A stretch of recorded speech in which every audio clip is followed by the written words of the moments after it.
Shalom Bapak Ibu. Shalom. Saudara-saudara yang dikasihi dalam nama Tuhan kita Yesus Masia. Apa kabar hari ini? Luar biasa dahsyat, Bapak yang berkati. Baiklah, kita memulai ibadah kita pada saat hari ini, yaitu tanggal 23. Besok Sabtunya tanggal 23 Agustus. Ya.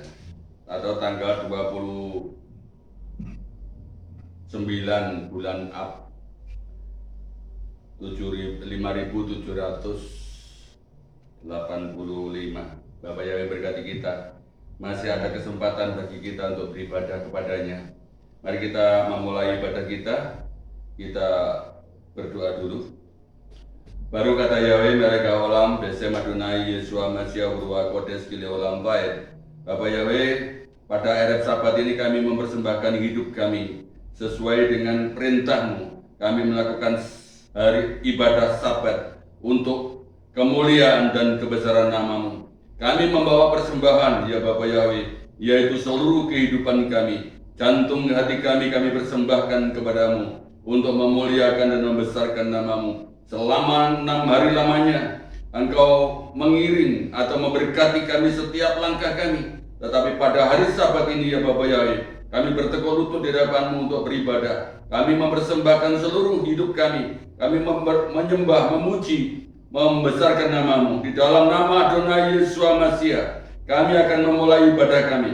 Dan di dalam acara ibadah kami ini, bila ada saudara-saudara kami yang masih jauh, masih di dalam perjalanan ke tempat ini, Engkau yang menyertai sampai tempat ini dengan selamat. Apabila ada kuasa roh jahat, kuasa Satan yang tidak suka akan acara ibadah kami tolak dan kami singkirkan di dalam nama Adonai Yeshua Masya Urwa Kodes. Kami mengucapkan syukur, malaikat-malaikatmu bersama kami untuk beribadah. Kami awali ibadah kami ini di dalam nama Adonai Yeshua Masya Urwa Kodes. Haleluya. Amin. Amin.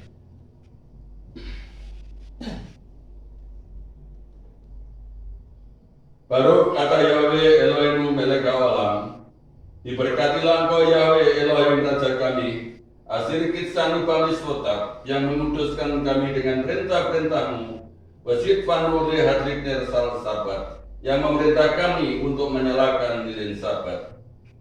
Yahweh Sebaot, Yahweh pencipta alam semesta yang telah mempersatukan kami dalam nama Yeshua Masya. Amin. Amin. Yahweh sama, Yahweh yang hadir dalam kehidupan kami dan yang memberi roh hikmat dalam rumah tangga kami. Amin. Yahweh Nisi, Yahweh yang kami tinggikan dalam rumah tangga kami, yang memberikan roh pengertian. Amin. Amin. Yahweh Yireh, Yahweh yang menyediakan segala sesuatu dalam kehidupan kami dan roh takut akan Yahweh. Amin. Yahweh Gibor, Yahweh adalah kekuatan kami serta yang memberikan roh keperkasaan. Amin. Amin. Yahweh Elyon, Yahweh yang maha tinggi yang kami tinggikan dalam hidup kami, yang memberikan roh pengenalan akan kebenaran kepada kami. Amin. Yahweh Yeshua HaMashiach adalah Yahweh sebagai juru selamat kami. Amin. Kita sambut dengan pujian Yeshua terang dunia.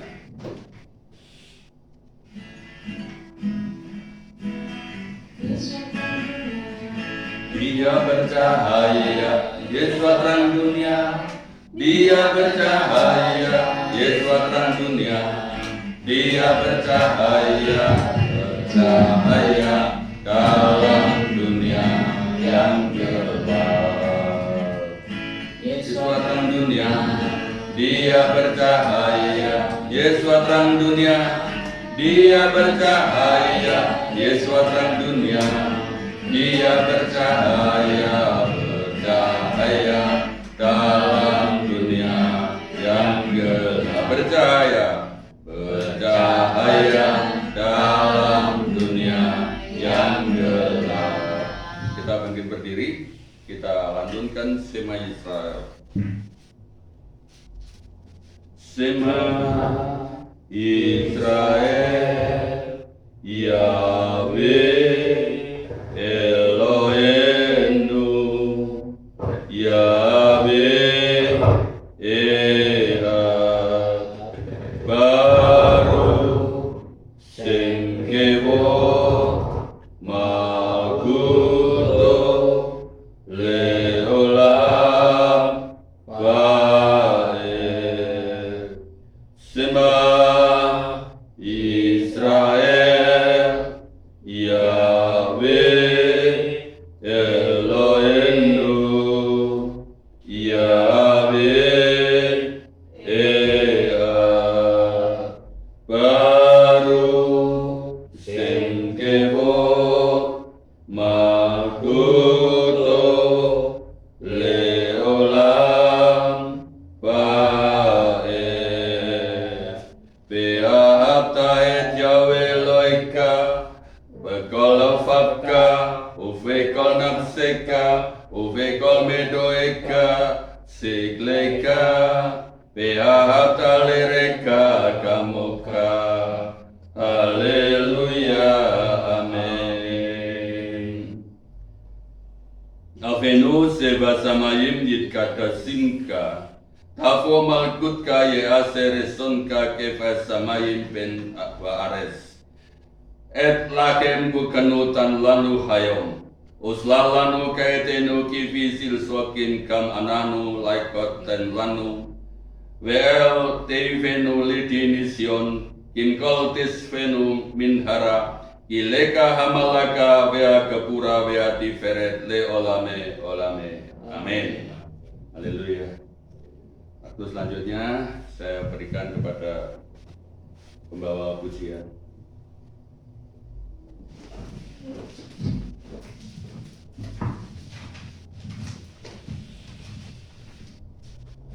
Shalom shalom Bapak Ibu yang terkasih dalam Bapak Yahweh. Halo. Ada sukacita hari ini.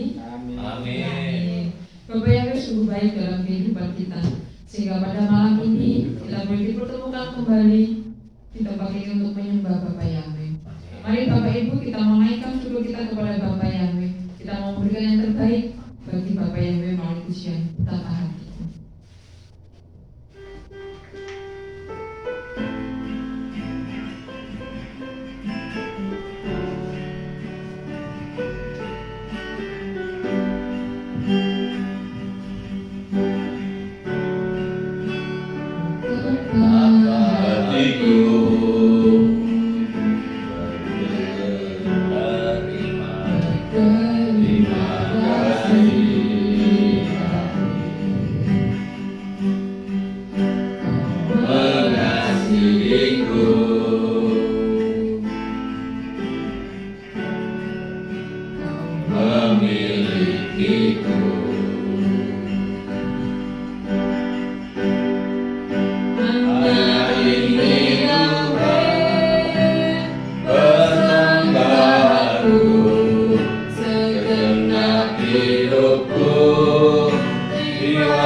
Hanya ini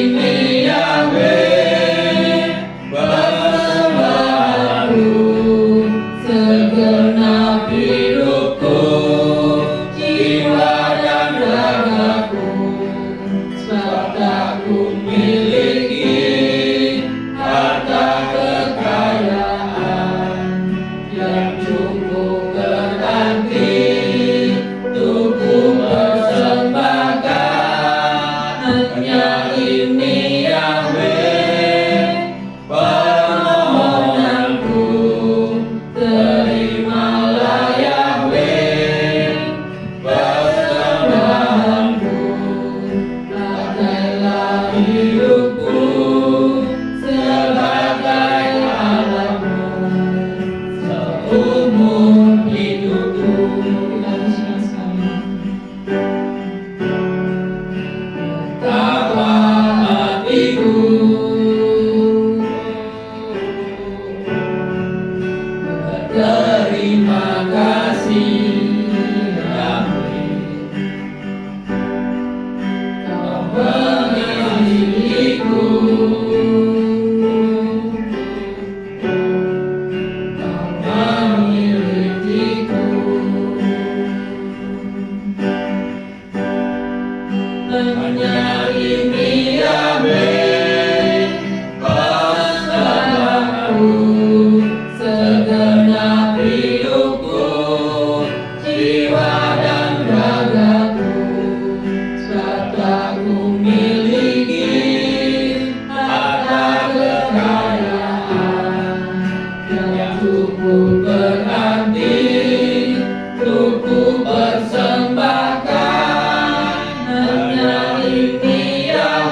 mari kita pujikan pujian ditinggikan, diagungkan.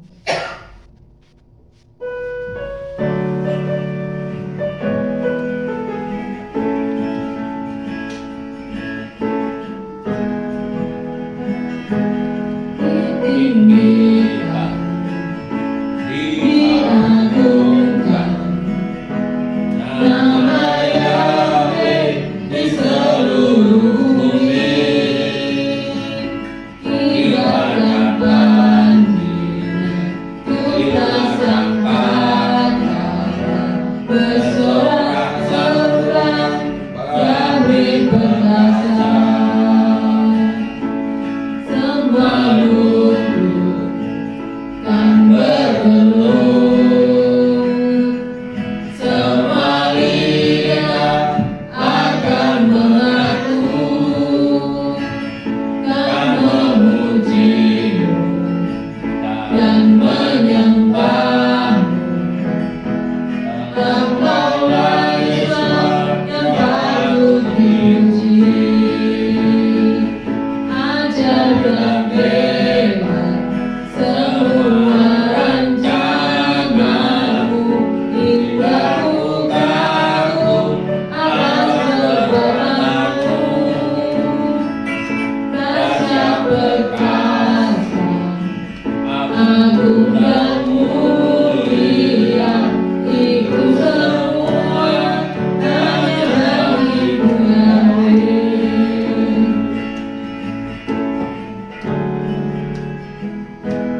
Ditinggikan, diagungkan, nama Yahweh di seluruh bumi. Kibarkan banjirnya, jumlah sangkakala, bersorak-sorak, Yahweh berkuasa. Semua lutut kan bergelut, semua lidah akan mengaku, kan memujimu dan menyembahmu. Engkaulah Yesus yang patut dipuji. Ajaib dan hebat semua rancanganmu, hingga ku kagum atas perbuatanmu. Dahsyat perkasa, agung dan mulia, itu semua hanya bagimu Yahweh. Ajar dan hebat semua rancanganmu, hingga ku kagum atas perbuatanmu. Dahsyat perkasa, agung dan mulia, itu semua hanya bagimu Yahweh. Itu semua hanya bagimu Yahweh. Itu semua hanya bagimu Yahweh. Bapak Ibu telah diberkati oleh Bapak Yahweh. Amin. Haleluya. Bila setiap orang yang hadir pada saat ini dengan selalu mengandalkan Bapak Yahweh, maka Bapak Yahweh akan memberkatinya di sepanjang hidupnya. Mari kita pujikan pujian Aku Diberkati.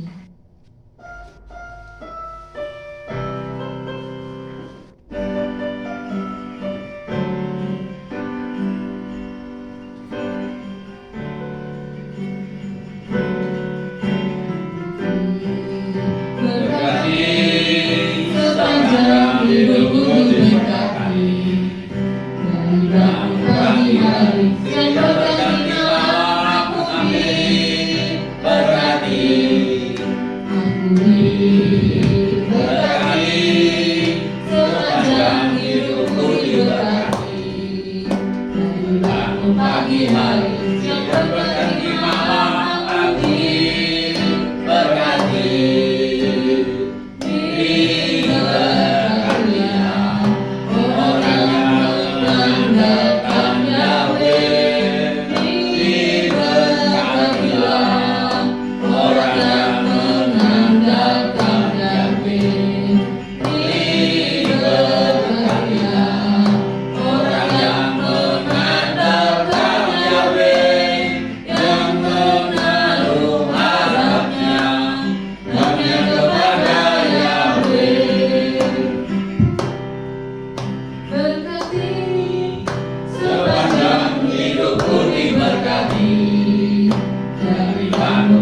pagi hari yang berkati aku diberkati, aku diberkati, sepanjang hidupku diberkati.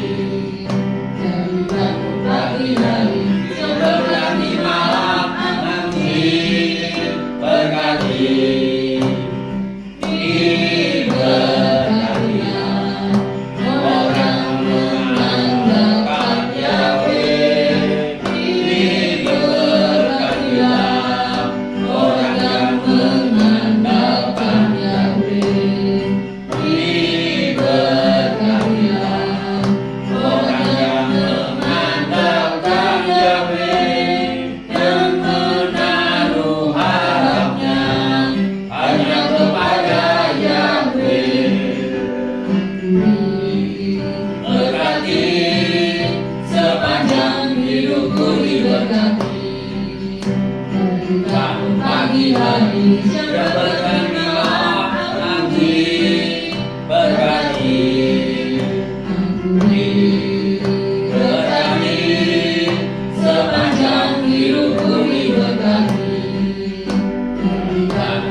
Dia adalah Yahweh, itulah namanya.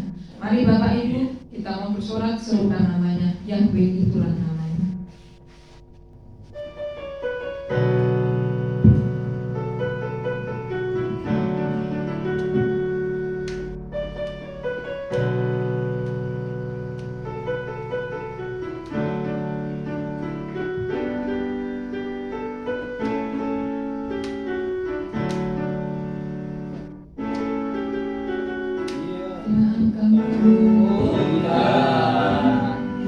Dia akan membebaskan, Dia akan menyertai kalau kau mengenang namanya. Dia akan melumpuhkan, Dia akan membebaskan, Dia akan menyertai kalau kau mengenang namanya.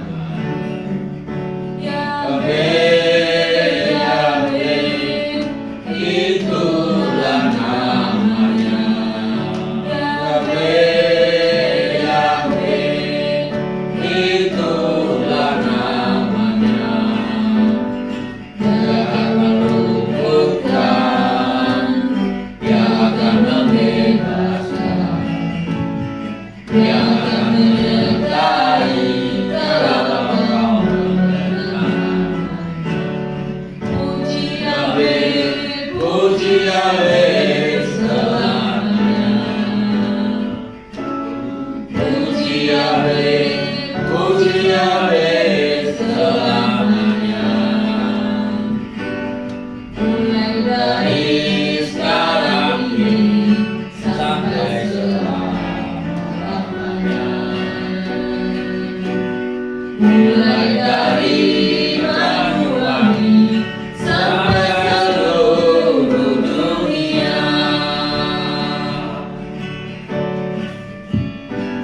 akan meluputkan, Dia akan membebaskan, Dia akan menyertai kalau kau bernama.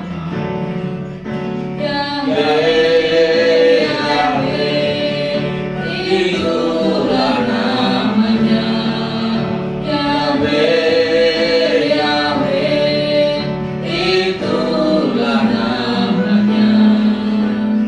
Dia akan meluputkan, Dia akan membebaskan, Dia akan menyertai kalau kau bernama. Puji Yahweh, puji Yahweh selamanya. Puji Yahweh, puji Yahweh selamanya. Mulai dari sekarang ini sampai selamanya. Mulai dari Banyuwangi sampai seluruh dunia. Mulai dari Banyuwangi sampai seluruh dunia. Mulai dari Banyuwangi sampai seluruh dunia. Apapun permasalahan kita dan apapun pergumulan kita pada saat ini, percayalah bahwa kita mempunyai Tuhan Yesus yang sanggup menolong kita. Amin. Dan Dia pasti akan memberi kita kekuatan. Mari kita naikkan pujian segala perkara.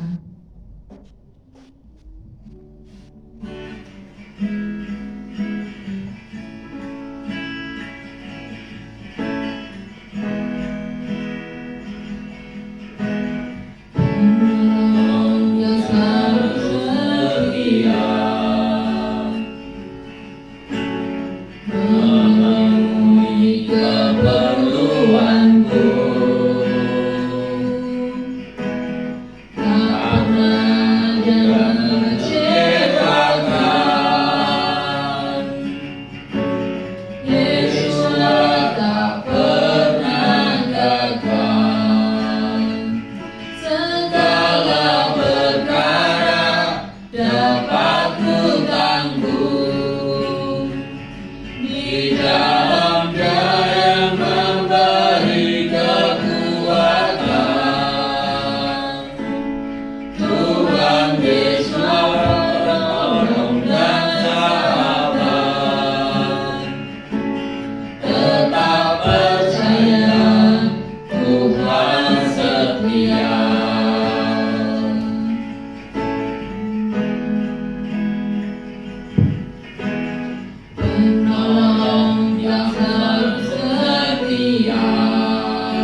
Bapak Yahweh, kami mengucap syukur ya malam hari ini kami bersatu hati memuji dan besarkan nama-Mu Bapak Yahweh. Amin. Kami mengucap syukur atas kasih setiamu ya Bapak Yahweh pada malam hari ini.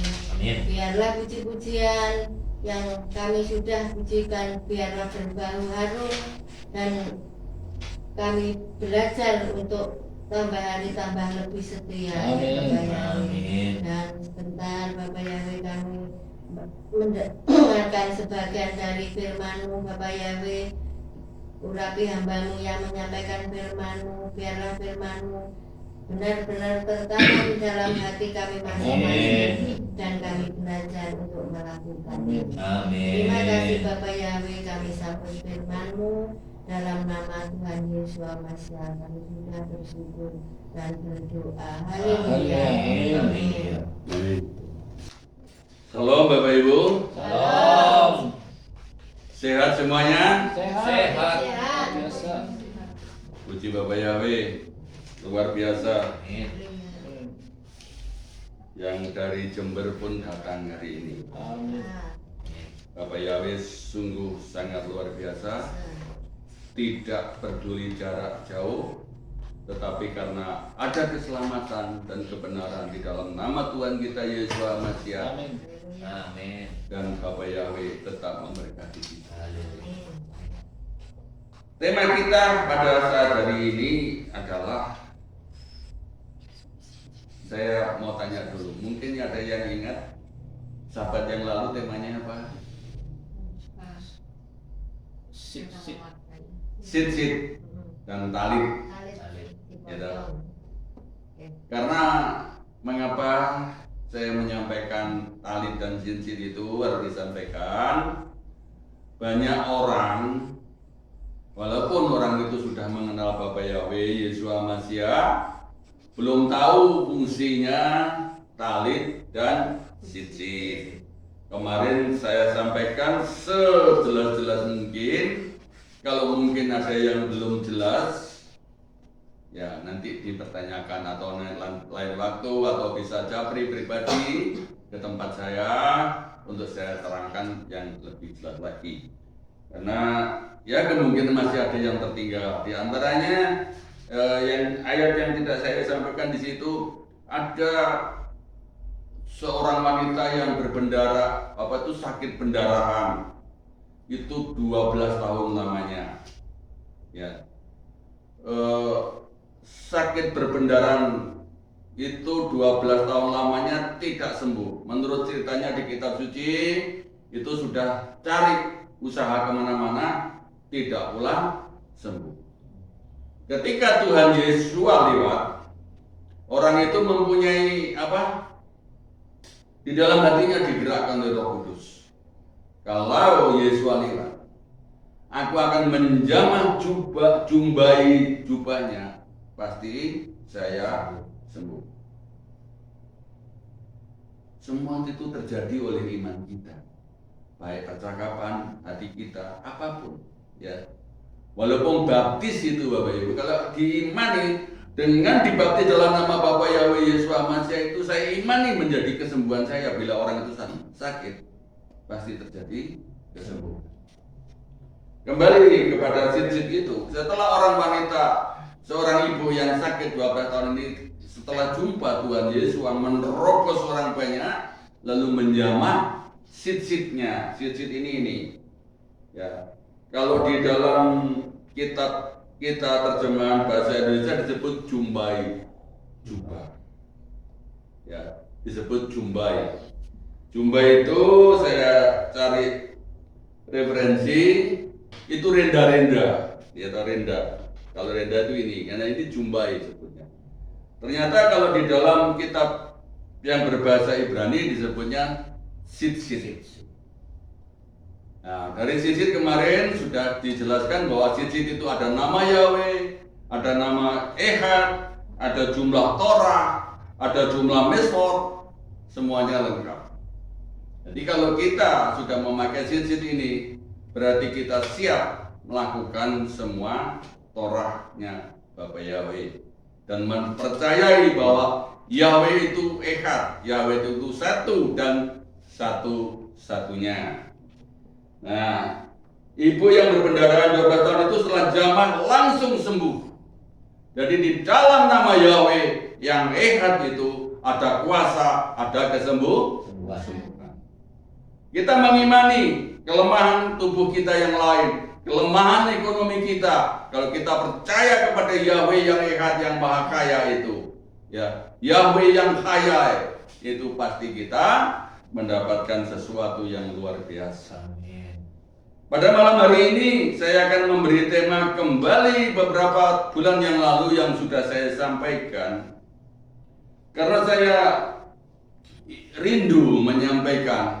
Mungkin Bapak Ibu bertanya, inilah yang menjadi pertanyaan saya atau menjadi pertanyaan orang banyak, yaitu firman Bapa Yahweh atau firman Tuhan yang disampaikan kepada Musa, yang disebut Tanakh, ya, Tanakh atau Torah Nevi'im, atau yang disebut Torah. Kalau disampaikan kepada Musa itu masih Torah.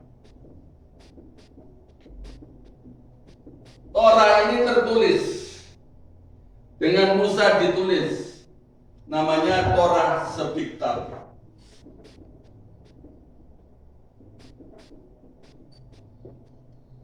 Torah yang tertulis. Kalau ada Torah tertulis, berarti sebelum Musa dulu orang Israel yang pergi ke Mesir itu sudah punya Torah atau belum? Punya. Banyak orang yang menganalisa atau mendefinisikan bahwa Torah itu ditulis oleh Musa dan dihitung diberikan kepada bangsa Israel itu sejak zamannya Musa membawa keluar bangsa Israel setelah di padang gurun Sin. Itu dia naik ke gunung Sinai, dia mendapatkan Torah atau 10 ya Asarah Adibarot, 10 Adibarot, ya, 10 firman. Dafar itu 10, ya, Asher itu 10, Dafar itu firman. 10 firman yang disampaikan kepada Musa. Tapi sebelumnya orang Israel pada waktu di Mesir pakai apa mereka? Menyembah kepada Tuhannya pakai apa? Apakah beragama atau menurut keyakinannya orang Mesir menyembah dewa api atau menyembah patung lembu emas, patung lembu, jadi seperti di kuil-kuil Mesir. Ternyata firman Bapa Yahweh itu sudah disampaikan sejak Adam, yaitu namanya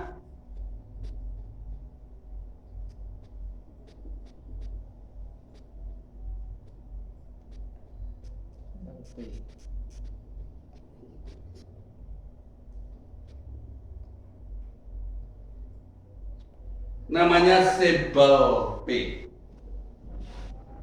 Sebal P itu kalau kita terjemahkan atau translasikan di dalam bahasa kita disebut kitab lisan.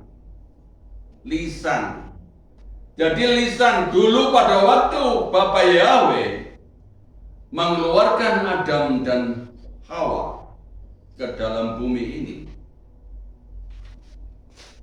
dia dikasih firman namanya Sebal P. Langsung dari mulutnya Bapa Yahweh, tidak ada tulisan.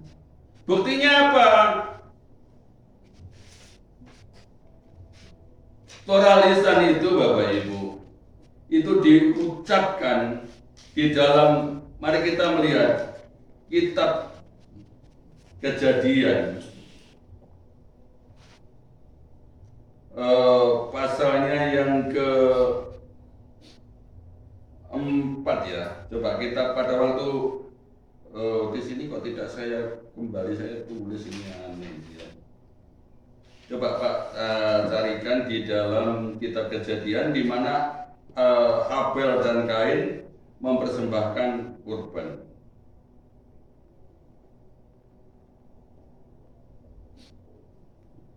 pasal yang keempat ini, Kejadian pasal keempat.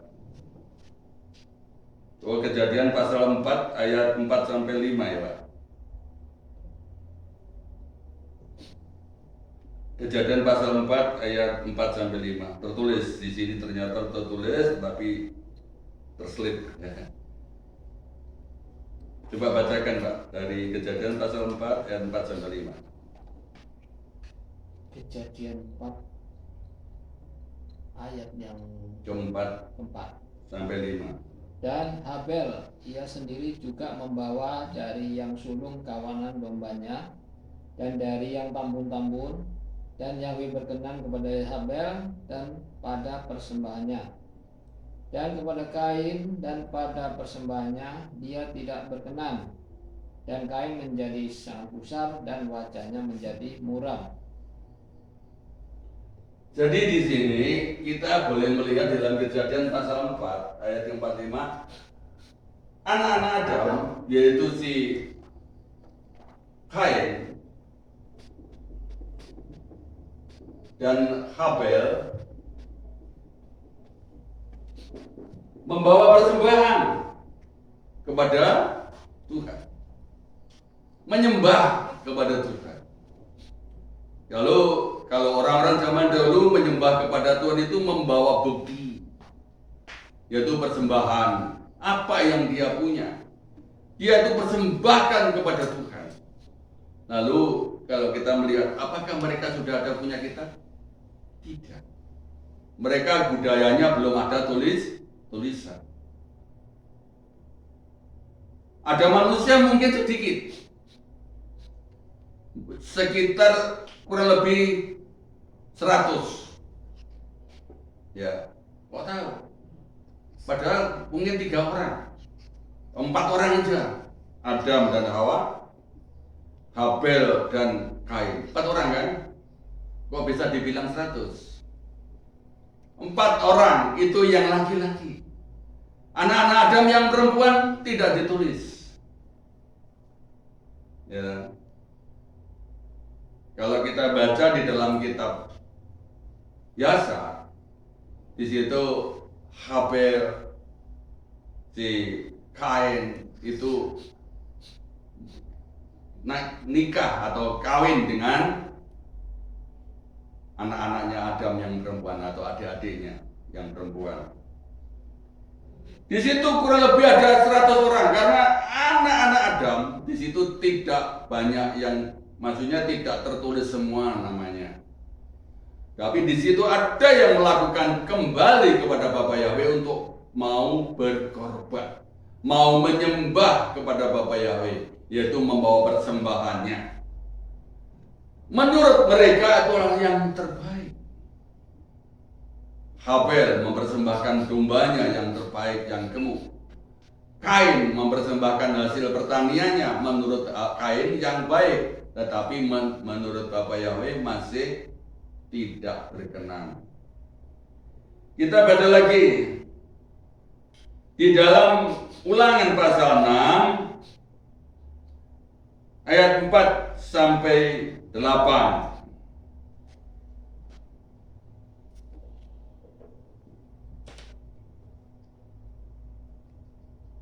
Ulangan 6 Ya. pasal yang 4 sampai 6 Sampai 8. sampai 8. Dengarkanlah hai Israel, Yahweh Elohim kita, Yahweh itu Esa. Kasihilah Yahweh Elohimmu dengan segenap hatimu dan dengan segenap jiwamu dan dengan segenap kekuatanmu. Dan perintah-perintah yang aku perintahkan kepadamu hari ini, camkanlah di dalam hatimu. Haruslah engkau menanamkannya kepada anak-anakmu dan membicarakannya ketika engkau duduk di rumahmu, ketika engkau sedang berjalan di jalan, ketika engkau berbaring, dan ketika engkau bangun. Dan haruslah engkau mengikatkannya sebagai tanda pada tanganmu, dan haruslah itu menjadi lambang di dahimu. Nah, ini kalau kita di sini kita mau perhatikan ayat ini di dalam kitab Ulangan pasal yang ke-6 ayat 4 sampai ke 8. Mungkin Bapak Ibu, oh ini kan sudah kitab Torah. sudah tertulis. Ini kan kitab zamannya Musa, kan begitu, ya kan? Iya, tapi ini yang ditulis Musa itu tidak akan mengurangi atau menambahi apa yang telah Yahweh ceritakan kepada Adam dan Hawa. Ada sebelum Noah, di situ zamannya siapa? Lamek, ya. Nama Yahweh kembali dikumandangkan. Dan kitab itu mulai zamannya Lamek, nama Yahweh mulai disebut. Apakah sebelum nama Yahweh, sebelum Lamek, nama Yahweh tidak disebut? Disebut. Tetapi tidak semuanya, maksudnya banyak orang yang melupakannya. Dari siapa? Dari suku-sukunya ini siapa? Kain. Ini tidak lagi menyembah kepada Yahweh. Suku anak-anak cucunya Kain tidak lagi menyembah Yahweh. Mereka menyembah apa yang mereka temukan. Otomatis karena mulai dari alur ceritanya si Kain membunuh si Habel, disitulah hati Kain merasa panas dan gusar. Dengan disapa oleh Bapa Yahweh, dia lari dari hadapan Bapa Yahweh. Dia tidak lagi menyembah kepada Bapa Yahweh. Dia menyembah berhala-berhala yang mereka temukan di sekitar itu. Karena mulai dari hatinya panas itu, dia sudah memberi hatinya kepada sisa Satan. Karena Satan berkuasa, Bapak Ibu, pada waktu itu. Setelah manusia itu jatuh, dikeluarkan dari Taman Eden, di situ Satan yang berkuasa. Karena secara peperangan Satan menang.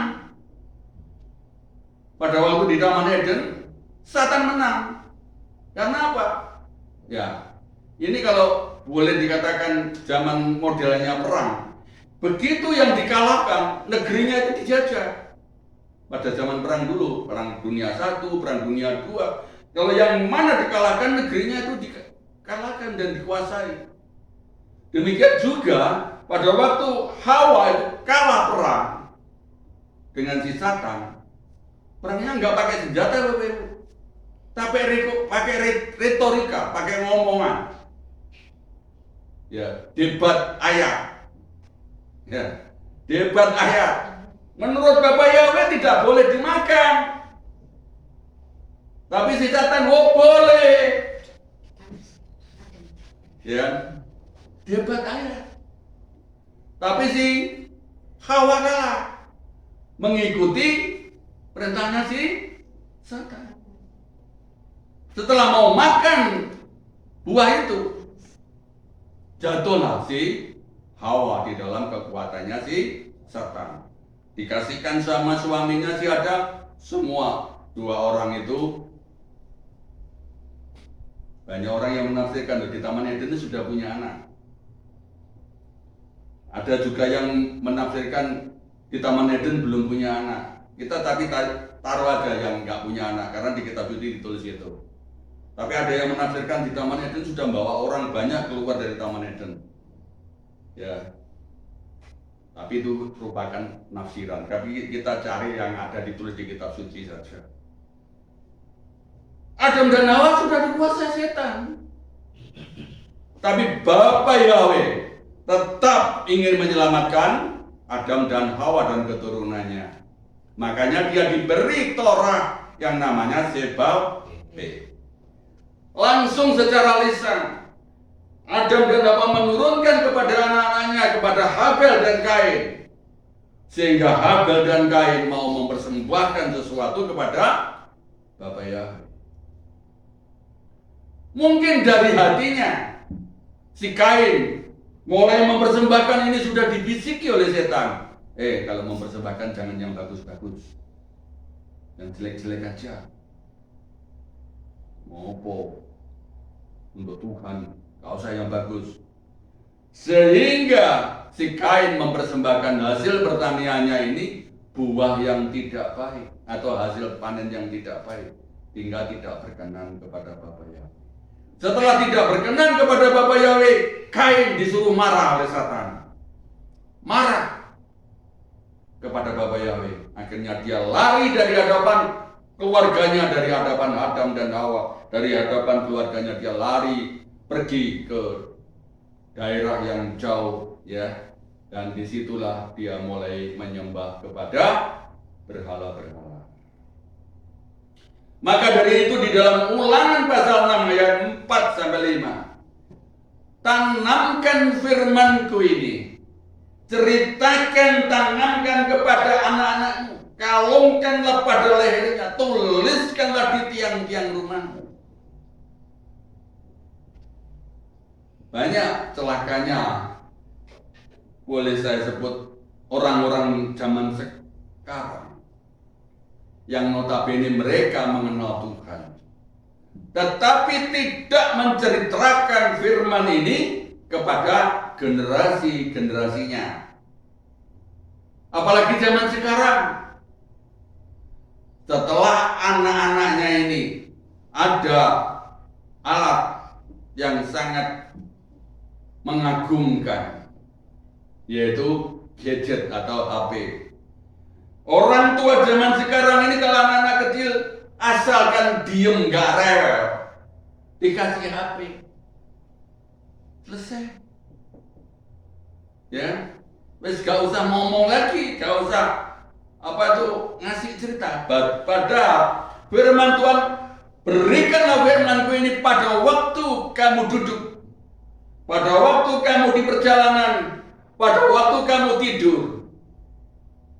Kalau orang dulu, nenek saya, kalau cucu-cucunya ngumpul pada waktu malam, dia bercerita. Tapi oleh karena nenek saya ini tidak mengenal firman Tuhan, mereka dongeng kancil nyolong timun. Sehingga sampai ada anak-anak SD dulu, masih kecil saya, ada buku cerita kancil nyuri timun. Ya. Padahal sebenarnya banyak orang uji coba, setelah dia menemukan binatang pelandu atau kancil dikasih timun, nggak suka. Jadi cerita itu bukan, atau cerita yang karangan hanya untuk cerita supaya anaknya bisa tidur, anak cucunya. Banyak cerita. Ada yang timun emas, ada yang jadi raksasa hijau, itu ada cerita timun emas. Orang-orang dahulu ada cerita seperti itu.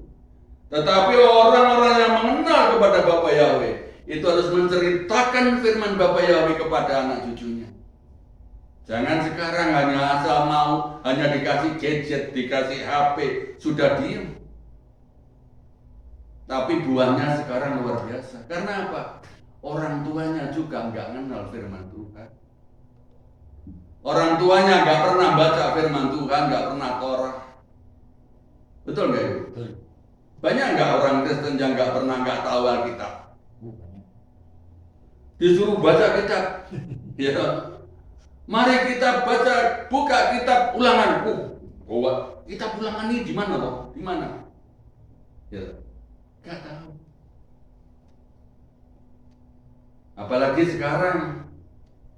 sekarang ini dimudahkan, sudah ada Alkitab, ya, HP itu sudah ada isinya kitab. Mengapa Bapak Ibu sekarang ada Alkitab?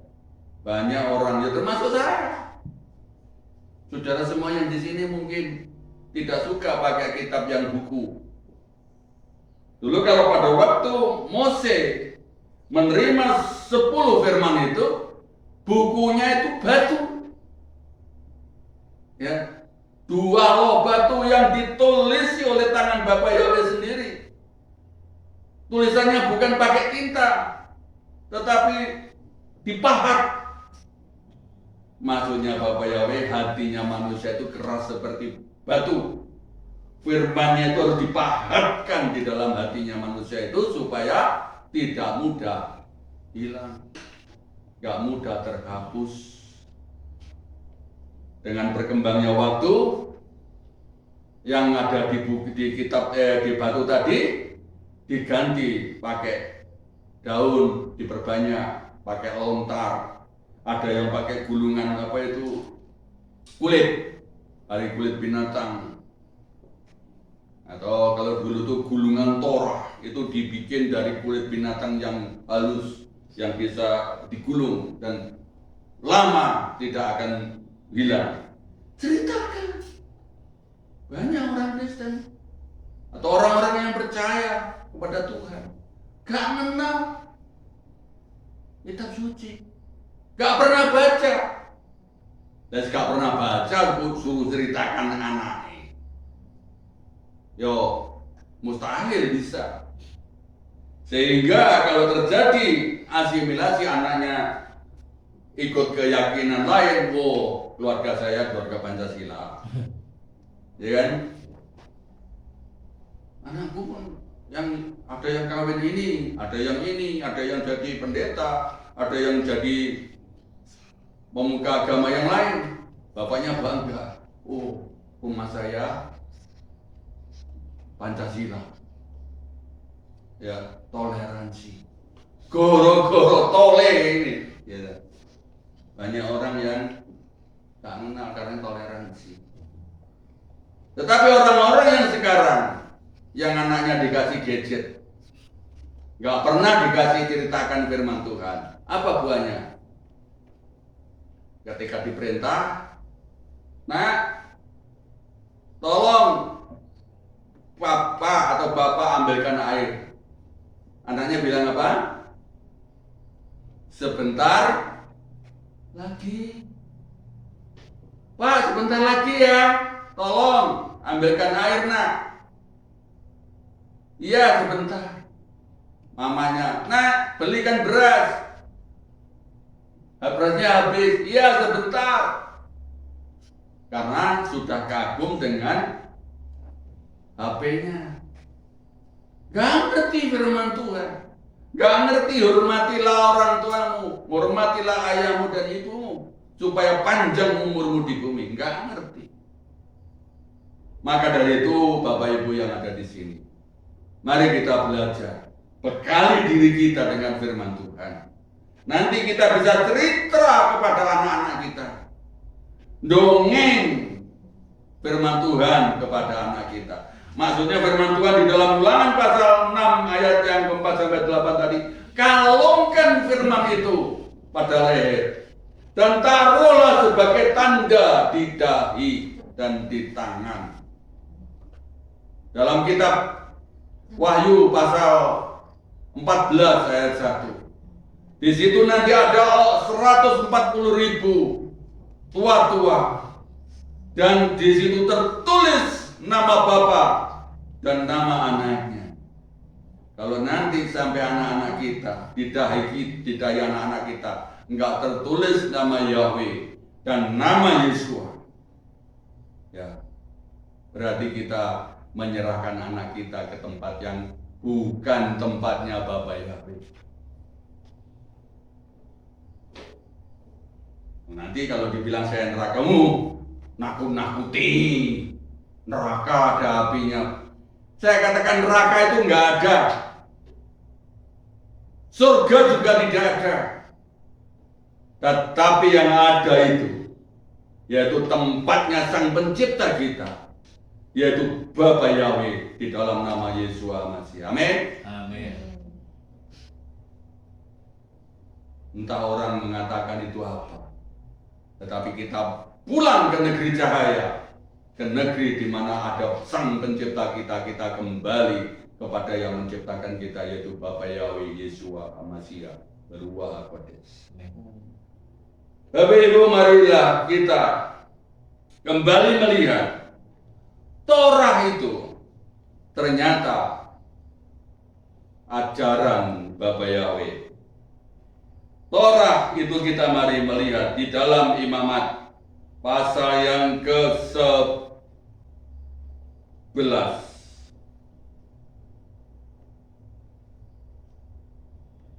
Torah itu isinya ada 10, tetapi saya bagi ada 3. 1, Torah itu adalah tatanan ritual.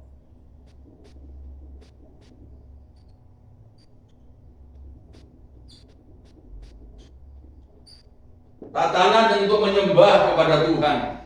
Jadi menyembah Tuhan itu ada aturan, ada tatanannya. Kalau orang mengatakan, oh Torah itu hukum, berat. Tapi kalau Torah itu dimaknai dengan tatanan, itu bukan hukum, bukan berat. Tatanan itu juga hukum secara bahasa yang universal. Tapi kalau kita tatanan, jadi manusia itu ditata, diatur. Jadi ada tatanan ritual.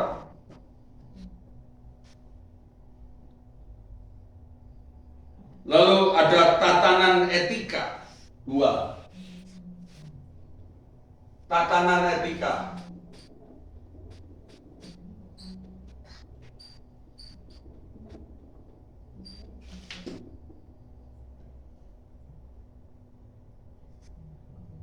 Etika dan sosial. Yang ketiga, ada tatanan peradilan. Tatanan peradilan. Jadi ketika manusia ini sudah banyak, ini harus ada tatanan sosial.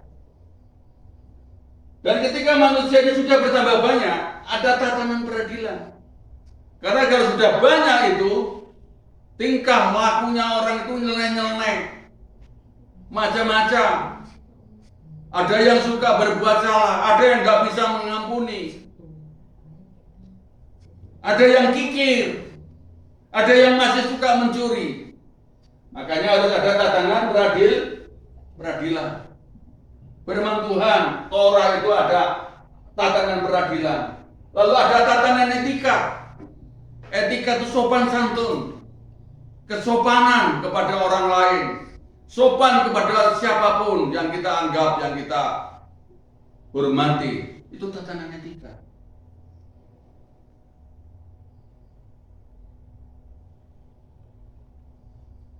Kalau kita melihat di dalam tatanan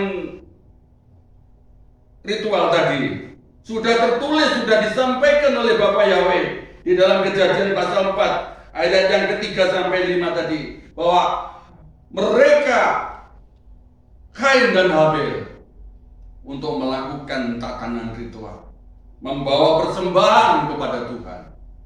Apa yang dipersembahkan adalah binatang atau yang terbaik di dalam hidupnya itu, yang terbaik dimiliki, dipersembahkan kepada Tuhan. Kalau di dalam kita perjanjian baru, persembahkanlah tubuhmu, karena tubuhmu itulah yang persembahan yang berkenan dan baik di hadapan Bapak Yahweh. Kita melihat tatanan ritual, persembahan. Lalu tatanan sosial. Mari kita melihat Matius 19 ayat 19 sampai 20. Ini tatanan etika dan sosial. Matius 19 ayat 19 sampai 20. Hormatilah ayah dan ibumu dan kasihilah sesamamu seperti dirimu sendiri. Orang muda itu berkata kepadanya, aku sudah memelihara semua ini sejak kecilku. Apakah yang masih kurang? Nah, di sini di dalam Matius pasal 19 ayat 19 sampai 20. Di situ Tuhan Yesus menegaskan kepada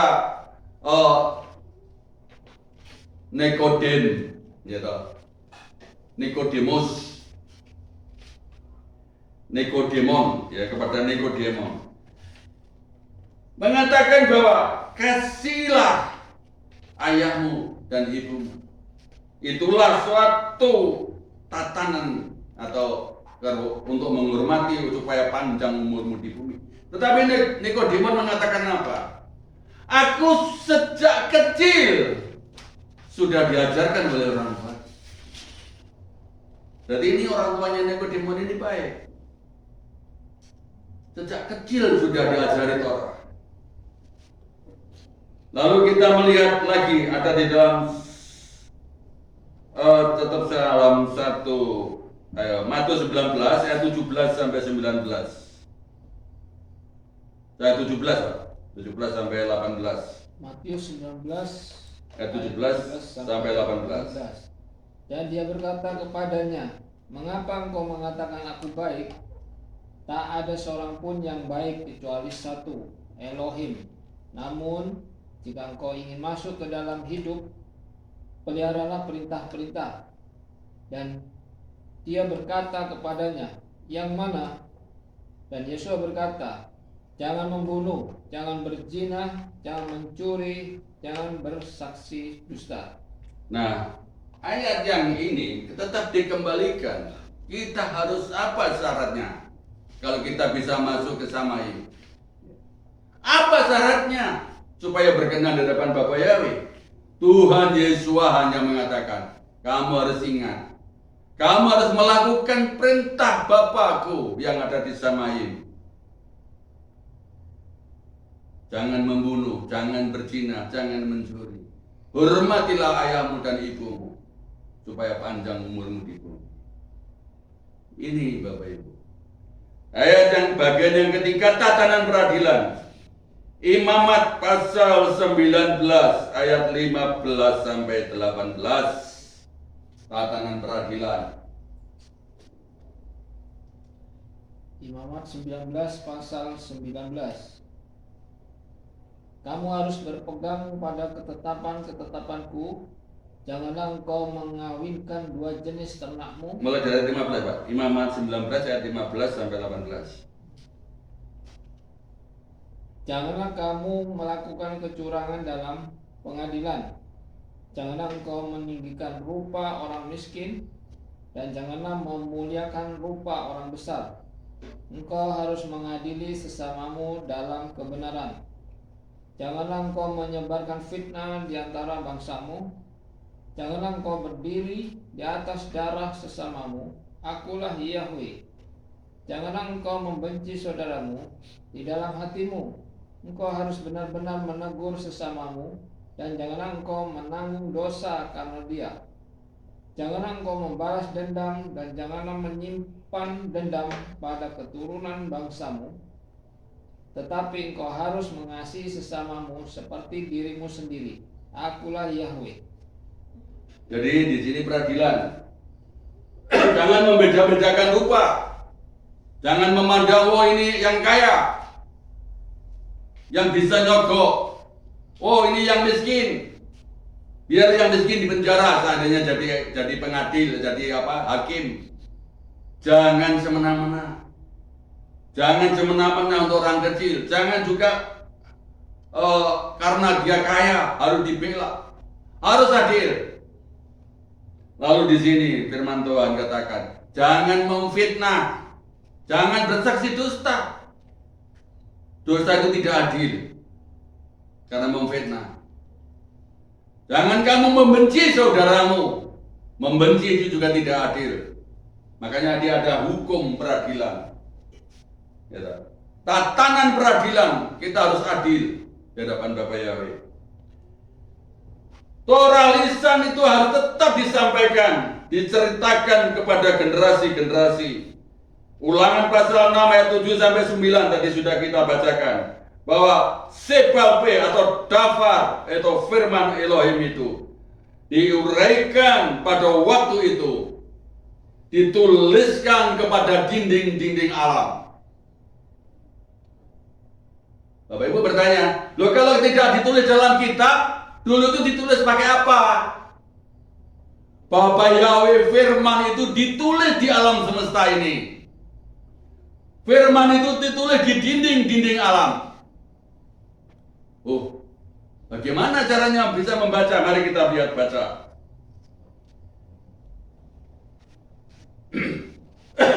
Imamat pasal 11 ayat 1 sampai ke ayat seterusnya sampai 22. Tapi kita baca per perikop pada 1. Nanti akan saya teruskan dulu. Binatang yang berkaki 4, berkuku belah dan memamah biak.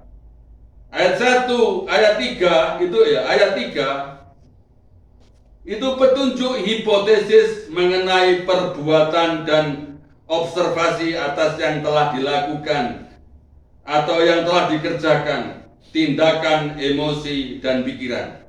Jadi kita baca di dalam Imamat pasal 11 ayat 1 sampai 3 dulu.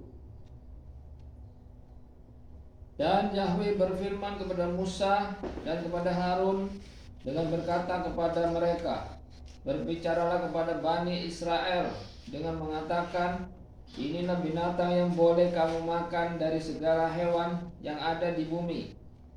Dari antara hewan itu, kamu boleh memakan setiap yang berkuku belah dan kukunya membentuk celah yang memamah biak. Tindakan, evaluasi, emosi. Nah, ini harus dikontrol. Emosi itu menyangkut pikiran ya. Di sini Bapak Yahweh memberikan gambaran kepada alam. Di dalam alam, firman Tuhan itu terus di alam digambarkan dengan binatang yang berkaki 4, yang berkuku belah, dan yang mamamah biak. Ini boleh dimakan bagimu. Maksudnya boleh dimakan itu contohan. Contohlah, lihatlah binatang yang berkaki 4, berkuku belah, dan mamamah biak. Itu apa artinya mamamah biak? Memakan ini berarti tindakan. Mamamah biak itu evaluasi, lalu mengendalikan emosi. Di mana tindakan kita itu harus kukunya belah 2, kuku berselah panjang berbelah 2. Itu artinya tindakannya harus hati-hati, jujur, kembali adil. Kalau kita bertindak itu bertindak jujur dan adil. Mana kukunya binatang yang berkaki belah 2 itu besar sebelah, yang satu kecil sebesar, yang sebelahnya besar, ada berbelah 2 persisi bagus. Itu jalannya harus jujur, adil. Ya, kalau adil itu tidak berat sebelah.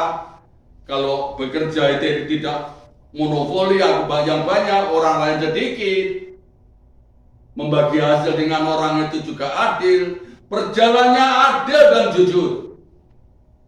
Nah sudah, kalau kita katakan adil dan jujur itu Bapak Ibu bisa membayangkan sendiri bagaimana adil dan jujur itu. Ya. Terus sekarang evaluasi. Evaluasi itu pekerjaan kita evaluasi. Makanya mamamah biak. Mamamah biak itu artinya kalau ada sesuatu yang terjadi, pekerjaan apapun, harus kita evaluasi. Dinaikkan, diturunkan, dikunyah lagi. Dicari yang lembut, yang baik, dicari yang baik. Itu artinya mamamah biak, dikunyah lagi. Jangan sembarangan. Seandainya Anda menjadi seorang pedagang, modalnya sekian, kita harus jujur. Sekarang hasilnya sekian, dievaluasi, pengeluarannya berapa, hasil gaji karyawan berapa, harus dievaluasi. Dikunyah lagi. Kalau kita bertindak dengan orang lain, ketemu orang lain, tadi saya lewat di jalan kok dimarah-marahi orang. Jangan langsung teronyos, nyamber orang. Jangan. Evaluasi diri kita. Kemungkinan saya yang kurang begini. Mungkin saya harus berbuat baik. Mungkin saya memang pernah berbuat jahat dengan orang itu. Atau memang orang itu memang karakternya seperti itu. Kita evaluasi. Jangan suka emosi. Jangan tahu-tahu hanya emosi saja. Evaluasinya kita dulukan. Betul Bapak Ibu? Ini firman Tuhan ditaruh di alam semesta. Bukan makanan real. Ya betul, itu binatang itu yang harus dimakan real, itu contoh. Jangan dimakan, inilah yang layak dimakan. Tapi itu adalah gambaran kehidupan. Firman Tuhan yang taruh di alam. Ayat berikutnya apa? Hanya dari yang mamamah biak atau dari yang berkuku belah itu kamu tidak boleh memakan. Sampai 6 Pak. Unta, sebab walau ia memawah biak tetapi tidak berkuku belah, itu najis bagimu. Dan kelinci, sebab walau ia memamah biak tetapi tidak berkuku belah, itu najis bagimu. Dan kelinci hutan, sebab walau ia memamah biak tetapi tidak berkuku belah, itu najis bagimu. Babi hutan Pak ya. Demikian juga babi, sebab walau ia berkuku belah, bahkan kukunya membentuk celah, tetapi hewan itu tidak memamah biak, itu najis bagimu. Jadi gambaran ini binatang-binatang, kalau kita cari tadi beberapa binatang di Imamat pasal 11 ayat 4 sampai 6, itu satu tipologi kehidupan yang kurang berimbang.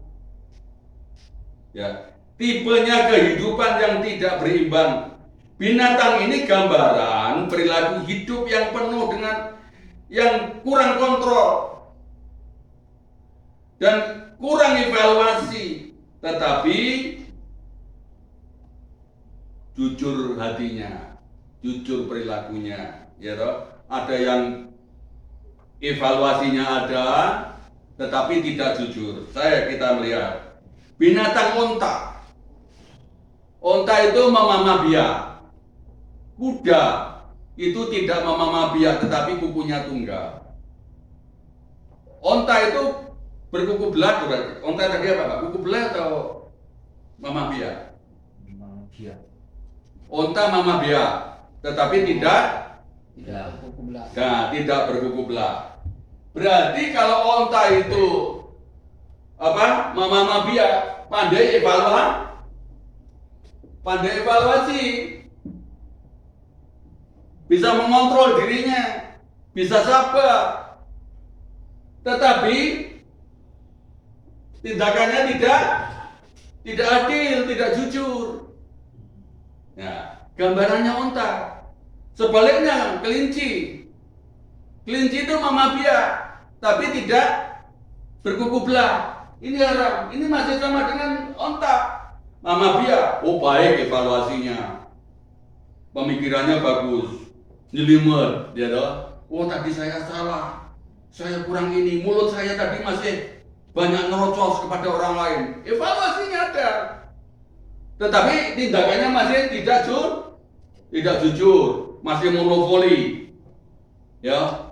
Kalau kayak aku KBWS, kalau ada berkat, ada uang, bos, ini harus milikku semua. Walaupun miliknya orang lain harus saya rebut. Tapi kontrolnya bagus, evaluasinya, emosinya bagus. Tapi tidak berimbang, jalannya tidak jujur. Gitu. Nah, lagi di sini ada lagi tadi apa? Setelah itu babi, apa? Babi. Ya, babi. Bukan serta-merta dimakan. Ada yang mengatakan gini, oh babi itu sebenarnya boleh dimakan. Kita itu tidak menghukum Torah. Sejak kapan babi itu tidak boleh dimakan? Kontrol itu. Bukan makanan ini sebenarnya Bapak Ibu. Ya. Bukan masalah makanan. Ini firman Tuhan yang ditaruh di alam. Tetapi bagi Bapak Yahweh, hal-hal yang negatif, yang kurang baik, binatang yang maksudnya nilainya masih ada kurang lengkap, dikatakan ada yang mamah biak tapi kakinya masih kuku tunggal. Kelinci itu mamah biak tapi kakinya seperti kaki apa? Kaki kelinci, hampir seperti kaki kucing ya. Nah, itu nggak baik. Jalannya ini nggak baik. Jalan kehidupannya ini nggak berkenan, tapi orangnya mamah biak. Binatang yang semacam itu tidak boleh dimakan, menjadi peringatanmu. Umpamanya dimakan orang mendem enggak? Umpamanya dimakan orangnya langsung mabuk, geledak, terkelepar-kelepar apa enggak? Enggak, enak di sate, enak. Walaupun babi pun dimakan orangnya langsung mati enggak? Enggak. Enak. Mau coba boleh. Saya pernah nyoba dulu. Tetapi ini tidak boleh dimakan oleh firman Tuhan. Tancapkan dalam pikiranmu supaya itu menjadi pelajaran dalam hidupmu. Aku nggak mau hidup seperti pola hidupnya babi.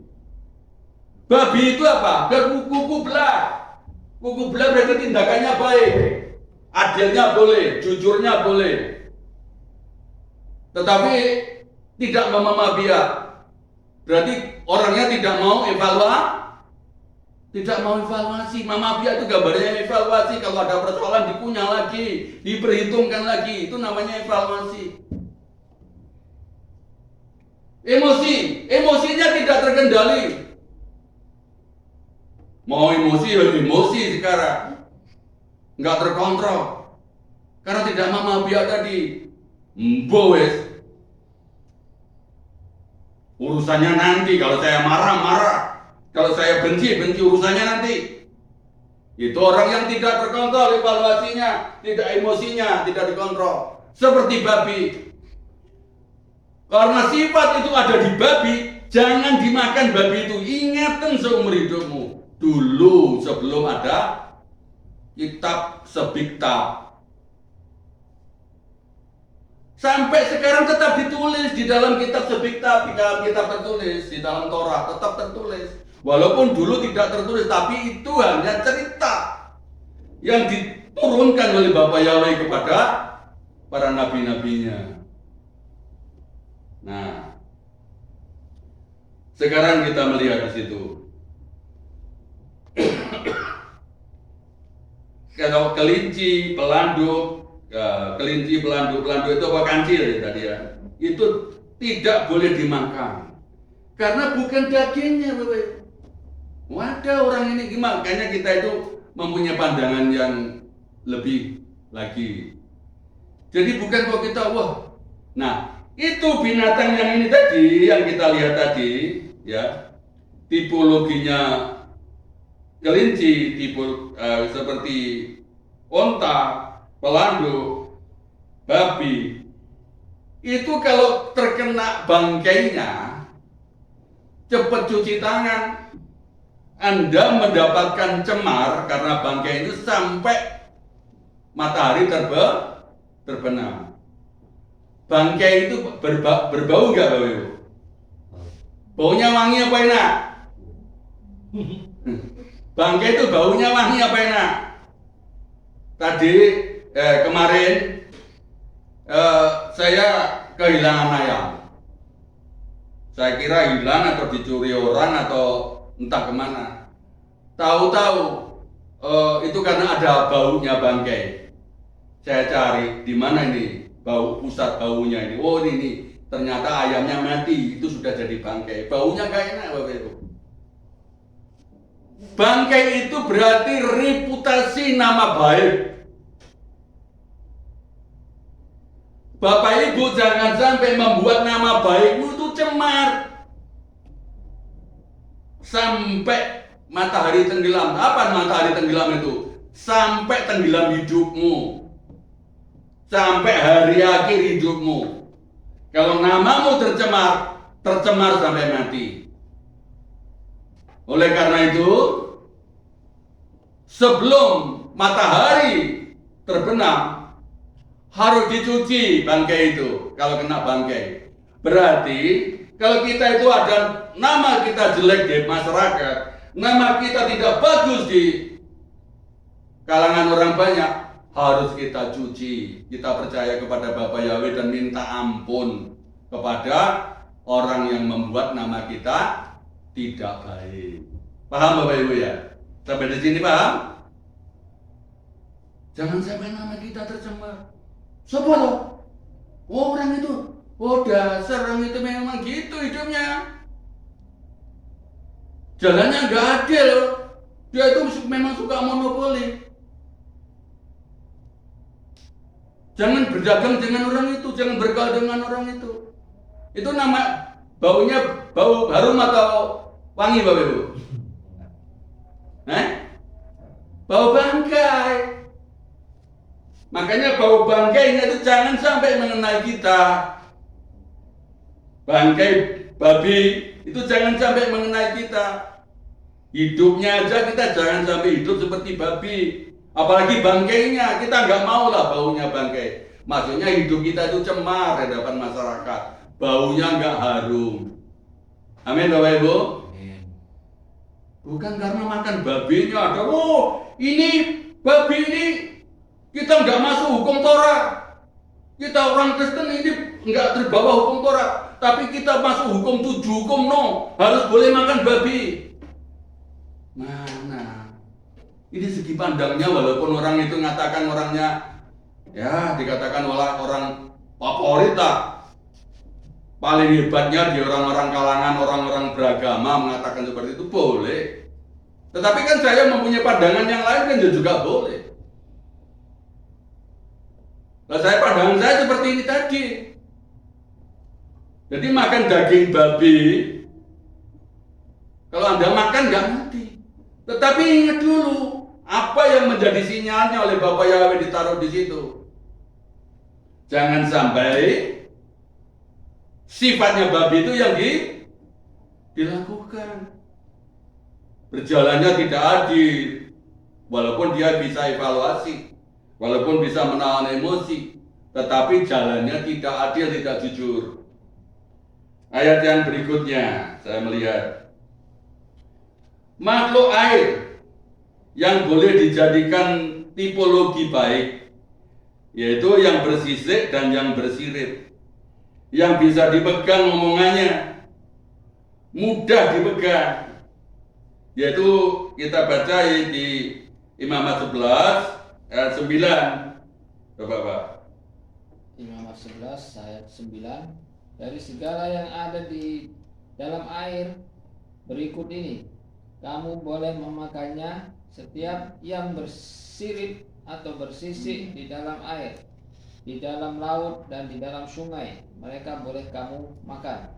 Tetapi setiap yang tidak bersirip dan bersisik di dalam laut dan di dalam sungai, dari segala yang berkeriapan di dalam air dan dari segala makhluk hidup yang tinggal di dalam air, mereka itu kejijikan bagimu. Nah, ada langsung dua tipe di sini. Binatang yang ada di air itu binatang yang bersisik dan bersirip. Lalu yang kedua, binatang yang tidak bersisik, ya toh, dan bersirip. Dan lagi ada di sini binatang yang tidak bersisik, tidak bersirip, tetapi beracun. Nah, saya lihat di sini binatang di dalam air yang bersisik, yang bersirip, itu golongannya apa? Golongannya wader, gurame, ya. Bisa kalau di laut lemuru atau ikan putian dan segalanya. Tetapi di luar itu, ya, yang tidak bersisik, tidak bersirip, tidak boleh dimakan. Apa artinya? Yang bersisik dan bersirip ini gampang dipegang, Bapak Ibu. Maksudnya mudah dipegang. Tahu Bapak Ibu, mudah dipegang. Kalau kita ngomong dengan orang lain, omongannya mudah dipegang. Kalau kita mengikuti tipologi binatang atau binatang air seperti yang bersisik dan bersirip ini, kita itu layak di hadapan Bapak Yahweh karena omongannya mudah dipegang. Janjinya jam 6 ya jadi jam 6. Janjinya jam 7 ya jam 7. Ibadahnya jam 6, jam 5 sudah datang. Jam 6 bisa dimulai. Itu omongannya bisa dipegang. Janjinya bisa dipegang. Ya, kalau punya janjian dengan temannya, aku janji Selasa ya datang ke rumahmu. Selasa nggak datang, Rebo dikonfirmasi, aku nggak datang lagi, nggak ketemu orangnya, ditelepon nggak aktif. Ini namanya orang yang nggak bisa dipegang.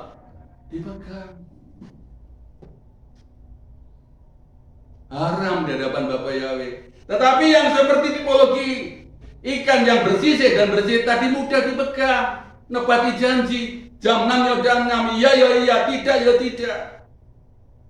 Kalau berjanji hari Senin ya Senin, jam 6 ya jam 6. Ini tipologinya binatang yang bersisik dan bersirip, yang berkenan di hadapan Bapa Yahweh. Yang tidak berkenan, yang tidak bersisik dan tidak bersirip, apa saja? Oleng. Terus apa lagi? Belut. Lele. Nah, kalau pegang ikan lele itu gampang nggak, Bapak? Kalau di kolam tuh megang maksudnya dicari, dicekel gitu loh. Tolong dipegang itu pegangannya gampang nggak? Matil, terus lagi licin, ya kan? Ini kalau belut itu mudah dipegang apa enggak? Sulit, lunyu, licin. Nah, kalau kita itu yang tidak berkenan kepada Bapak Yahweh, jangan ngikuti ini pola kehidupannya lele, pola kehidupannya belut, licin. Jadi orang jangan licin, nggak bisa dipegang omongannya, nggak bisa dipegang janjinya. Betul Bapak Ibu? Ini yang dimaksud tidak berkenan di hadapan Bapak Yahweh. Kalau orang sudah seperti belut, itu bukan tidak berkenan di hadapan Bapak Yahweh. Di depan koncone nggak dikenang. Baik, kamu jangan bersahabat dengan orang itu. Apa? Oh, belut ya. Licin ngomongannya. Janji Senin sampai Setu gak pernah ditepati. Ya. Nih. Kita jangan. Tetapi Bapak Yahweh mengatakan, karena itu sebagai peringatan kepadamu, yang negatif-negatif itu jangan dimakan dagingnya supaya otakmu itu ingat. Bukan alasan meneh. Ini kok belut itu sebenarnya boleh dimakan. Itu kan Toratnya orang Yahudi. Kita ini gak ngikuti Yahudi, kita ngikuti No lagi. Bukan gitu, Bapak Ibu. Ada tipologinya, ada maksudnya. Firman Tuhan ini gak ada yang dikatakan dari mulai kitab Imamat pasal 11 ayat 1 itu gak dikatakan sampaikan kepada bangsa Yahudi, itu enggak. Tapi sampaikan kepada bangsa Israel. Ya, Sarel. Ya, Bapak Yahweh. Sampai ini masih bisa, sedikit lagi masih bisa sanggup Bapak Ibu. Kira-kira 5 menit lagi. Ya. Lalu semua jenis burung yang kanibal, memakan binatang yang lemah, yang kekuatannya lemah. Ini ada di dalam Imamat pasal 11 ayat 13 sampai 20. Boleh dibacakan ya Pak? Coba dibacakan lagi. Imamat 11 pasal yang ke-11. Pasal 11 ayat 13 sampai 20. Ya, mereka merupakan kejijikan bagimu. Dari dagingnya kamu tidak boleh memakannya, dan terhadap bangkainya kamu harus merasa jijik. Segala yang tidak bersirip atau bersisik di dalam air itu kejijikan bagimu. Dan dari antara jenis burung ini kamu harus merasa jijik. Mereka tidak boleh dimakan. Mereka adalah kejijikan. Burung raja wali dan elang berjanggut dan elang hitam dan burung layang-layang dan elang menurut jenisnya. Setiap burung gagak menurut jenisnya, dan burung onta dan burung hantu dan burung camar dan burung alap-alap menurut jenisnya, burung punguk, burung dendang air dan burung hantu besar, burung hantu putih, burung undan dan burung nasar, dan burung bangau dan burung ranggung menurut jenisnya, serta merangai dan kelelawar. Segala yang berkeriapan yang dapat terbang, yang berjalan dengan keempat kakinya adalah kejijikan bagimu. Ya, tipe-tipe burung pemakan yang lemah. Ya, kalau alap-alap itu makanannya apa? Kalau yang pernah cerita lihat tipe-tipe burung, Pak Yosef, alap-alap itu makanannya apa? Ayam kecil ya. Ayam besar nggak berani. Yang lemah, masih lemah. Terus burung-burung yang kecil, burung pipit, burung-burung yang kecil itu yang dimakan alap-alap. Burung Raja Wali, burung enggang itu sama, pemakan yang lemah, pemakan burung, pemakan bangkai. Burung enggang, burung itu pemakan bangkai. Nah, kalau burung yang alap-alap ini dia yang makan yang lemah. Kalau kita jadi manusia, jangan suka makan yang lemah, apalagi kalau sudah jadi pemimpin. Sekarang ini beritanya, pemimpin-pemimpin negara itu makan yang lemah. Kemarin pada waktu mau naik jadi burung, ingin jadi Raja Wali, ya, minta bantuan yang kecil yang lemah. Setelah dia menjadi Raja Wali, yang lemah ini dimakan. Jangan seperti itu, maksudnya Bapak Yahweh. Kamu hidup jangan seperti Raja Wali, makan yang lemah, menghabisi yang lemah. Kalau orang-orang ini, kalau yang burung enggang, burung pemakan bangkai, itu orang yang sukaannya, walaupun bangkai baunya itu nggak enak, dimakan aja, karena bikin kenyang. Itu gambarannya apa? Walaupun saya melakukan tindakan yang seperti ini, walaupun saya minta sogokan yang besar, gak apa-apa orang yang mau. Walaupun namanya dianggap orang yang kejam, yang gak adil, gak peduli. Yang penting saya dapat uang. Walaupun nama saya dicemarkan, gak apa-apa. Saya dikatakan koruptor, ya gak apa-apa. Yang penting dapat uang banyak. Itu yang disebut burung enggang, burung pemakan bangkai. Bapak Yahweh tidak berkenan. Kalau kita, anak-anak kita, atau kita sendiri, orang-orang yang percaya kepada Bapak Yahweh, itu sangat tidak berkenan. Lagi saya tadi membaca berita, ada seorang wamen, namanya Ebenezer. Kalau Ebenezer itu pasti bukan orang lain, kita kenal. Mahukan kalau tertangkap korupsi itu seperti burung enggang yang pemakan bangkai. Walaupun terkenal buruknya, terkenal bau bangkainya, itu jangan sampai terjadi. Bapak Ibu Saudara yang kasih, juga ada yang di sini kalau kita baca seterusnya, tipe-tipe binatang yang melangkah dengan kakinya, berjalan dengan telapak kakinya, tidak kuku belah, tidak seperti kakinya ayam, tapi dengan telapak kakinya. Itu golongannya harimau, kucing, binatang-binatang buas. Itu tidak berkenan, jangan dimakan. Perbuatan seperti binatang buas itu memakan yang lemah, memakan bangkai, itu juga perbuatan yang jijik di hadapan Bapak Yahweh. Ini bukan soal makanan haram dan halal, tetapi itu pelajaran kehidupan, Bapak Ibu. Kalau seandainya Anda makan dagingnya harimau, boleh apa enggak? Mati apa enggak? Enggak. Tetapi jangan kamu makan supaya kamu ingat, aku tidak hidup seperti harimau yang suka memakan yang lemah, suka memburu yang kecil demi kekuatanku, demi kekenyanganku. Jangan.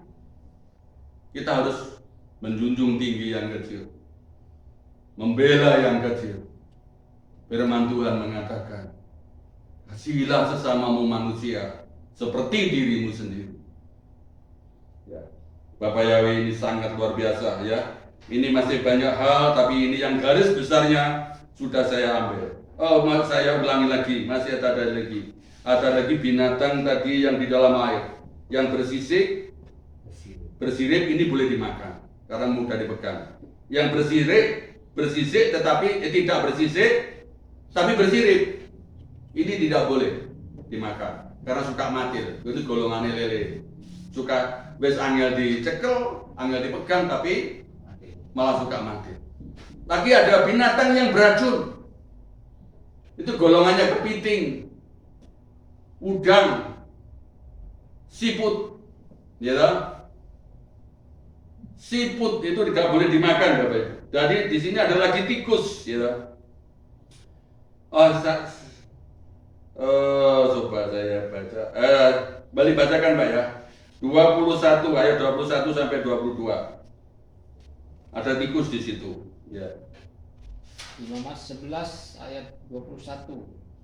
Hanya inilah yang boleh kamu makan dari segala yang berkeriapan, yang dapat terbang, yang berjalan pada keempat kakinya, yaitu yang berpaha lebih atas daripada kaki-kakinya. Lanjut Pak sampai 27 biar dapat selesai. Sehingga dengan itu dapat melompat ke atas tanah.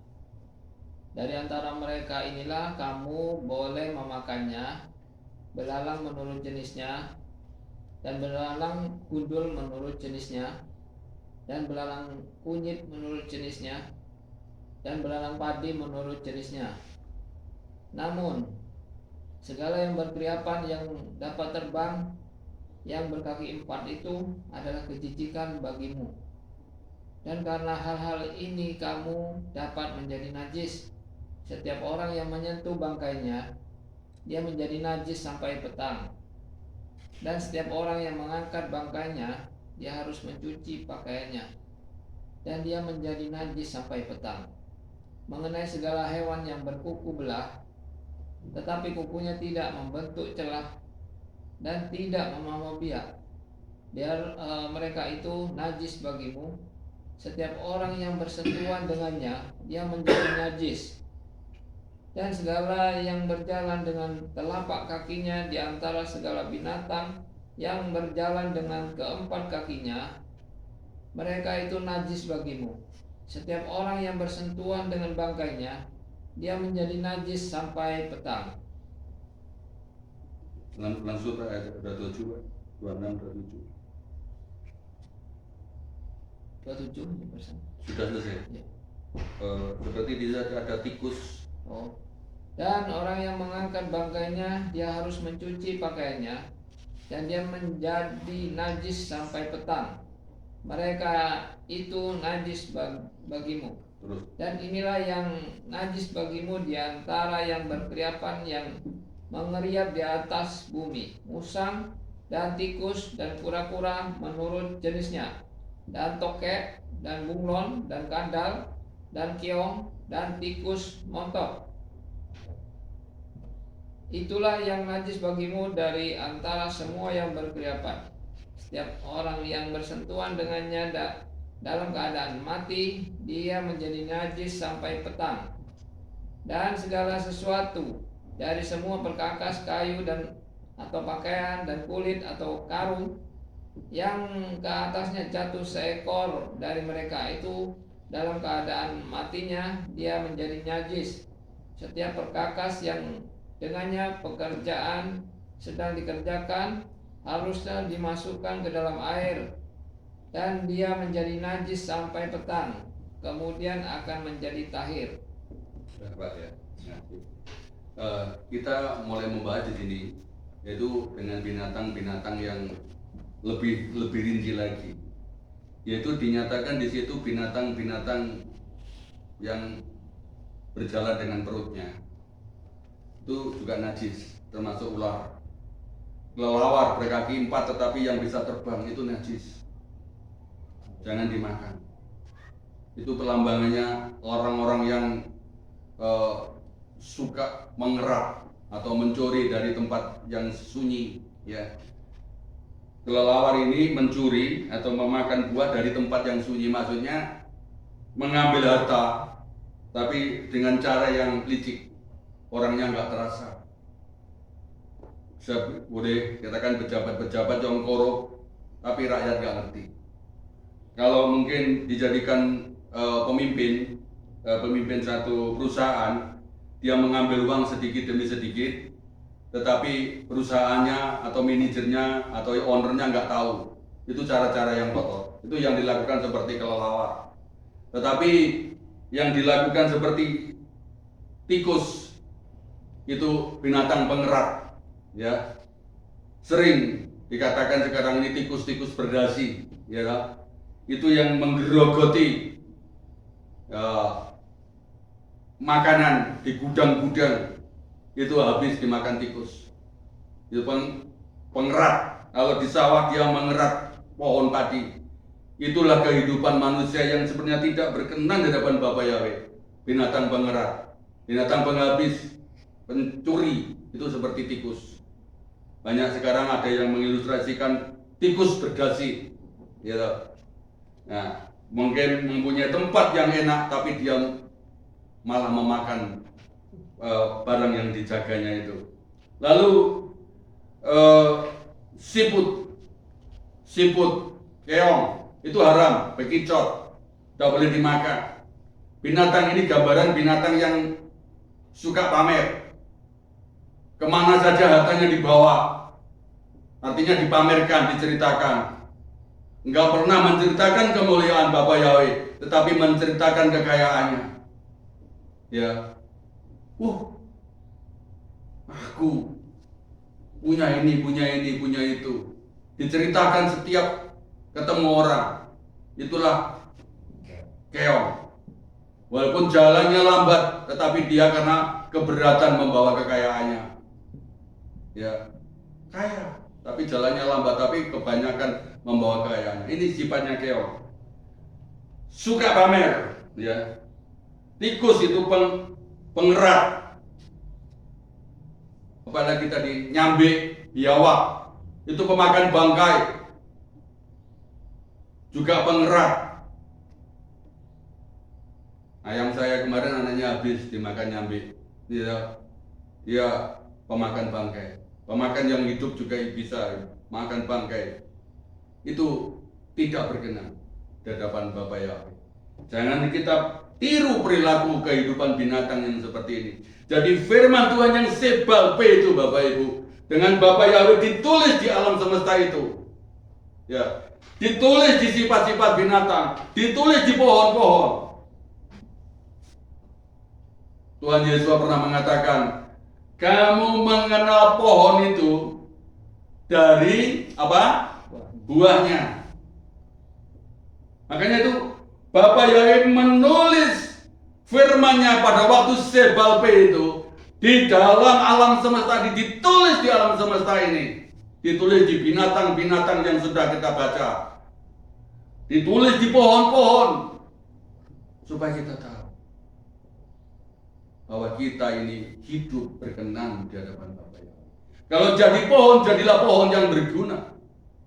Kalau jadi binatang, jadilah binatang yang baik. Maksudnya sifatnya Bapak Ibu.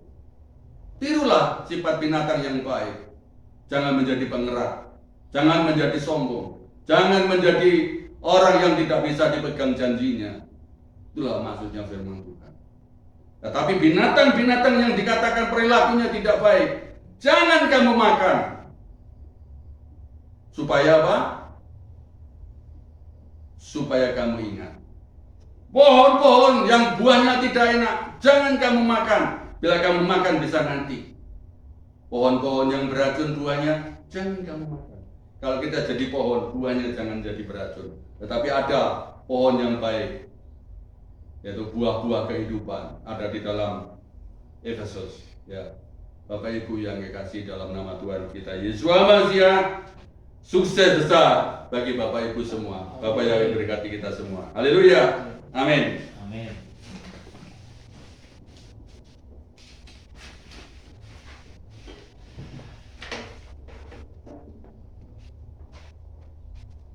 Tetap seperti biasa pengumuman hari Sabat, eret Sabat jam 6 kita mulai ibadah.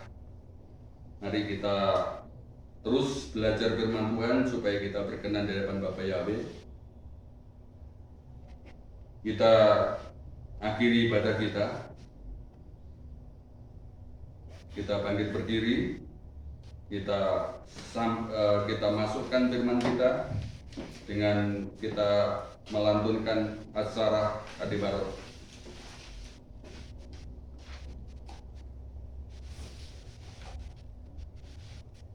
Anoki Yahweh Eloika Aser Osteka Me'eret Misraim Mibait Avadim.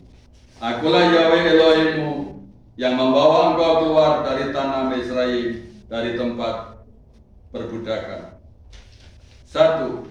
Lo yiyeleka Elohim akarim elpanai.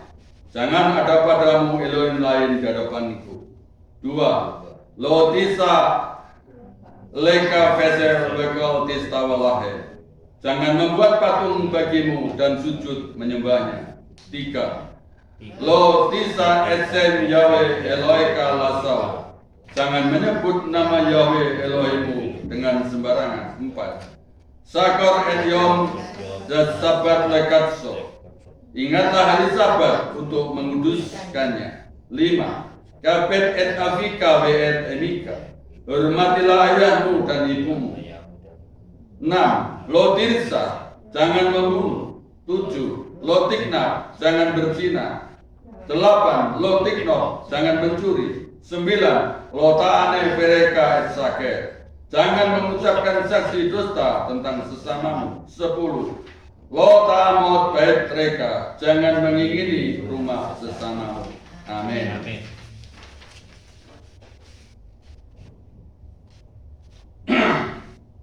Kita masuk doa berkat. Yefare kayawe bismereka.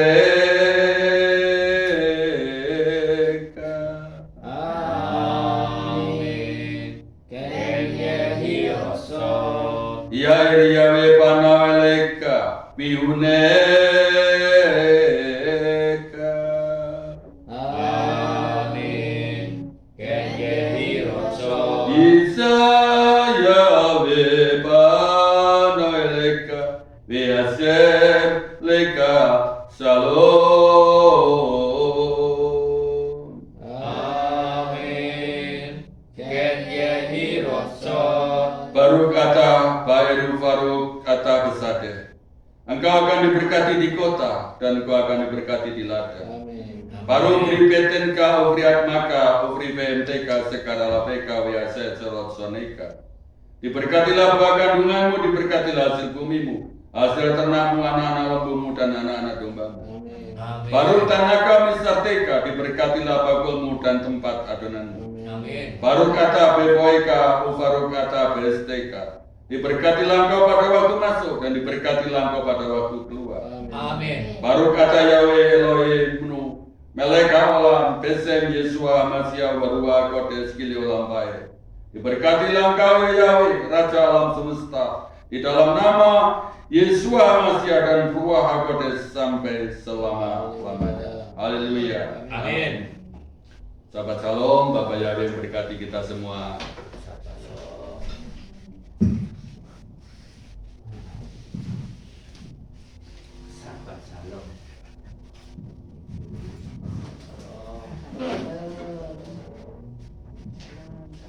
Salam.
Sahabat Salam, selamat pulang Bapak Yahweh memberkati.